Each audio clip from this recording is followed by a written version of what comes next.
Okay, so just come out of a screening of Star Wars Episode 1, The Phantom Menace. Yes, 25th anniversary. Now, I'm just sitting at Cineworld in Dover. This didn't exist back in the day, 25 years ago. But I do remember that the very first film I ever watched at Cineworld Ashford was The Phantom Menace on opening day. It's the day that the brand new cinema opened its doors for the first time. Of course, I don't usually use the regular screens at Cineworld Ashford anymore because I have the ones here. But I do use the IMAX, so it's the exactly same cinema that I go to. Now, as for the film itself, being a person brought up on the original Star Wars trilogy, we all had high hopes for the prequels when they came out, and some of us were more disappointed than others. You know, there was some daft dialogue in there, "Are you an angel?" all that kind of stuff, and also a certain annoying character. Yes, Misa annoying. So I think for the time it affected us, the oldies, more than it affected the young ones, because of course George Lucas made the films for kids. So if you're a kid of 8 years old, 10 years old at the time, then it's the dogs or Jar Jars, yeah. But as time has gone on, I think us oldies have come to appreciate the prequel trilogies for what they are. You know, you've got your daft dialogue, you've got your dodgy characters, but we look at them differently now. Some of us don't have as much hatred for Jar Jar Binks that we used to have. It's now just more comical. You know, it's kid friendly.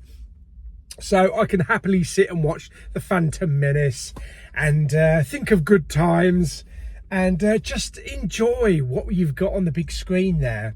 And that was it today. That was a chance to see this film again on the big screen. You know, we've all got it on, whether we got it on DVD, Blu-ray, 4K. But the chance to get to see a Star Wars film on the big screen again, that a long time ago in a galaxy far, far away, the opening, Star Wars and the crawl, we don't get to see that very often. And yeah, just to see everything projected onto that big screen, it looked fantastic. The pod racing, again, that's one of the highlights of The Phantom Menace, the Darth Maul fight. I had toyed with the idea of maybe going to see it in 4DX, because I kind of think that if you're going to see 4DX, then that pod race, I can only imagine what that pod race is like. That would be excellent, especially if they blow wind at you as well. But I've heard things about 4DX, that it can bugger your neck up and it's bad on your back. If you've got problems, you know, if you haven't got those problems, it doesn't matter. But I have suffered from dodgy neck and dodgy back in the past, so I don't really want to throw something in the ointment, just in case, you never know. But if you've seen it in 4DX, please let me know down in the comments what it was like, and also what the pod racing was like. And I also saw The Phantom Menace in 3D as well, probably about maybe 10, 15 years ago. I think it was the 15th anniversary, I'm not sure. But I do remember getting the 3D glasses and going to see it with Mama Bowman. And that was the only of the prequel that actually had the 3D. Unfortunately, they never released the others, which is a bit of a shame. Because I think the final fight on Mustafar in Revenge of the Sith, I think that would have been really good in 3D.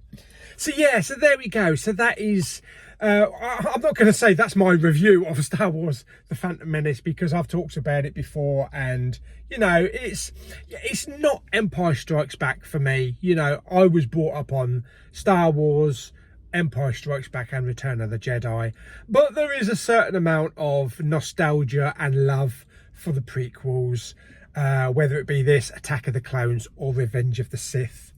And I'm sure audiences that were, you know, 8 or 9 years old when the sequel trilogy came out will feel exactly the same in years to come. So there we go. So yes, a bit of nostalgia there. I hopefully will have another video up today, being Star Wars Day, May the 4th. It will be my complete physical media collection at home on the shelves, everything Star Wars that I've got. So hope you enjoyed the video. If you did, like it by giving it some thumbs up. Don't forget to subscribe, comment and share, and I'll see you in a galaxy far, far away very soon. That was cheesy. By the way, I stayed right to the end because they did have a bit of a note, a little bit of a announcement to say that there was a special advanced look at the Acolyte. And it was more than the trailer. I'm sure it was more than the trailer that we've seen. It does look good, actually. Yes, it's Carrie-Anne Moss bringing some of her Matrix abilities to Jedis. Yeah, so I'm looking forward to that. The other thing, while I was in the entertainer over there, they had young Princess Leia's little robot thing. I can't remember what it was called, but it was originally 90 quid and it was down to £17.99. So I was very tempted to actually buy one of them, actually. So I might buy one in the next couple of weeks. But there you go. Anyway, that's the video today. So I'll see you in a galaxy far, far away. I've said that, haven't I? May the force be with you. I just think everything Star Wars. Just think of everything Star Wars. Misa going now. Misa buggering off.